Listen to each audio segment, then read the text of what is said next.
Friends, किसी ने बड़ी ही खूबसूरती से कहा है कि लक्ष्य बड़े रखो लेकिन उन्हें पाने के लिए शिद्दत से मेहनत करो, क्योंकि प्रेरणा 1% काम करती है और मेहनत 99% काम करती है। हाय फ्रेंड्स, मैं हूं आपके साथ एक मीरा। चलो आज कुछ नया सुनते हैं। स्कूल में टॉपिक चल रहे थे, सब अपनी अपनी राय पूछ रहे हैं, जैसे कि जिनकी 12वीं हो चुकी है वो भी बच्चे आए हुए, युवा, लगभग युवा वर्ग बैठा था।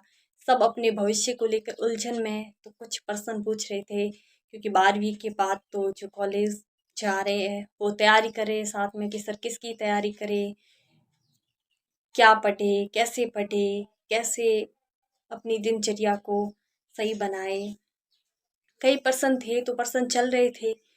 तो एक बच्चा प्रश्न करता है कि सर, हम कोई विषय चुनते या फिर कोई लक्ष्य बनाते हैं, उस लक्ष्य के लिए मेहनत कैसे करें। मतलब हम मेहनत करते हैं, कोई कई बार देखते हैं फ़ोन में, टीवी में कोई वीडियो आते हैं किसी के इंटरव्यू की, 10-12 घंटे पढ़ते हैं।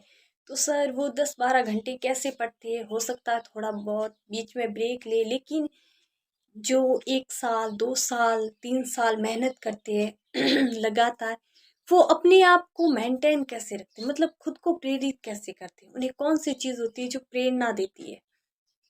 ये सब सवाल चल रहे थे। तो गुरुजी ने कहा कि तुम्हारा सवाल बिल्कुल सही है, कि हम बड़ा लक्ष्य यदि बनाते हैं, चाहे छोटा हो चाहे बड़ा हो लक्ष्य, उसके लिए लगातार मेहनत करते हैं, तो कभी कभी कोई ऐसी बात जरूर हो जाती है जिससे हमें लगता है कि कई बार ये पढ़ाई छोड़ दे, कैसे करें समझ नहीं आता। लेकिन खुद को, कहते हैं कि हार कर भी जीतने का जुनून रखना, फिर से मैदान में आना बहुत बड़ी बात है। तो खुद को फिर से तैयार करना, कोशिश करने के लिए, मेहनत करने के लिए बहुत बड़ी बात है।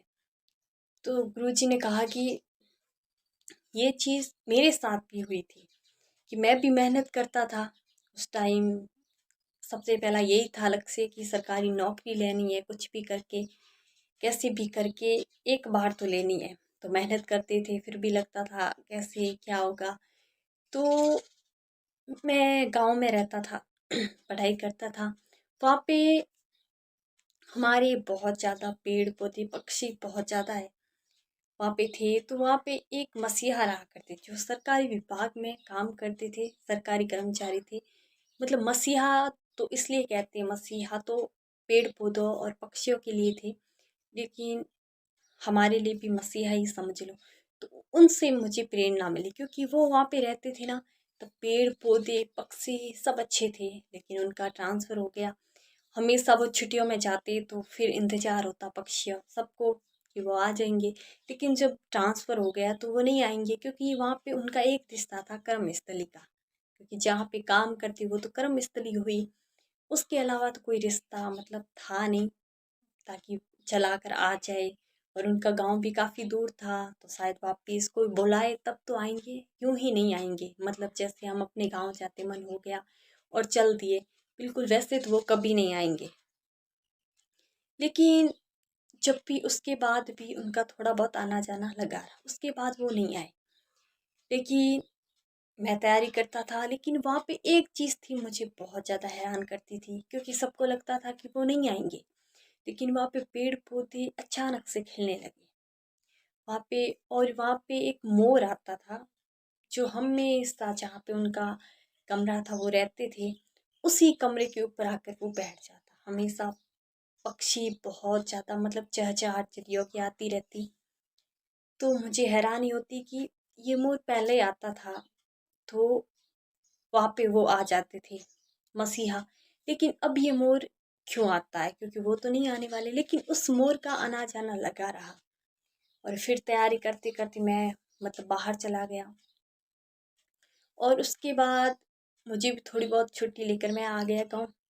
तो जब गाँव आया तो फिर से ये वही चहल पहल थी, पेड़ पौधे फिर खिल उठे और वो मोर फिर वहाँ जाकर बैठ गया। मुझे बहुत हैरानी हुई कि मतलब इंसान होता है और वो भी इंतजार करता है, लेकिन ये पेड़ पौधे इंतजार करें, इन्हें पता ही नहीं है, फिर भी ये ऐसे खिल रहे हैं जैसे वो सच में अभी आ जाएंगे।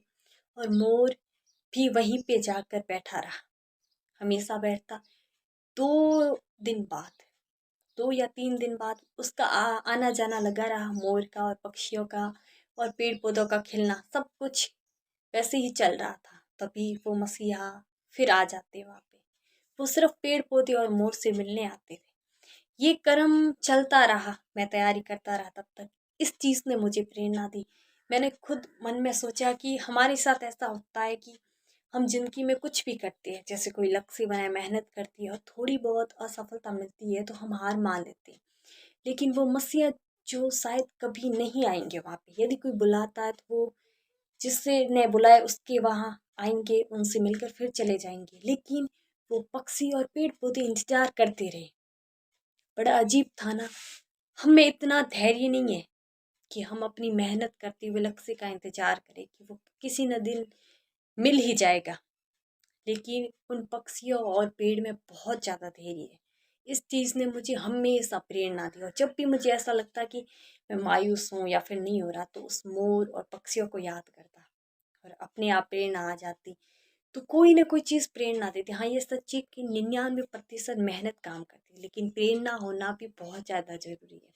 और प्रेरणा हमेशा खुद से लो, क्योंकि दूसरों की प्रेरणा तो हो सकता है हर बार ना मिले, लेकिन खुद की प्रेरणा जो खुद से प्रेरित होता है ना, जो खुद को प्रेरित करता है ना, उस इंसान को कोई हरा नहीं सकता। और मैं फिर आपसे भी यही कहता हूँ कि आप जो भी लक्ष्य चुनो उसके लिए खुद को प्रेरित करते रहो। कोई ऐसी चीज़ देखो जो आपको प्रेरणा देती है, प्रेरित करती है, अनजाने में ही सही, पर उस चीज़ को जब भी आपका मन न लगे पढ़ाई में या फिर ऐसा कुछ लगे तो उस चीज़ को याद कर लेना।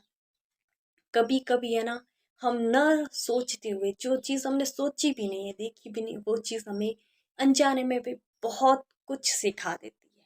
जैसे कि मेरे गाँव ने मुझे सिखाया।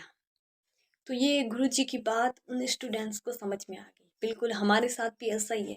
आज के टाइम में धैर्य रखना बहुत मुश्किल है और मेहनत सही दिशा में करना भी बहुत ज़्यादा ज़रूरी है, क्योंकि पहले हर चीज़ आसानी से मिलती नहीं थी और आज आसानी से इतनी चीज़ें हैं कि हमें खुद नहीं पता कि हमें कौन सी चुननी चाहिए और कौन सी नहीं।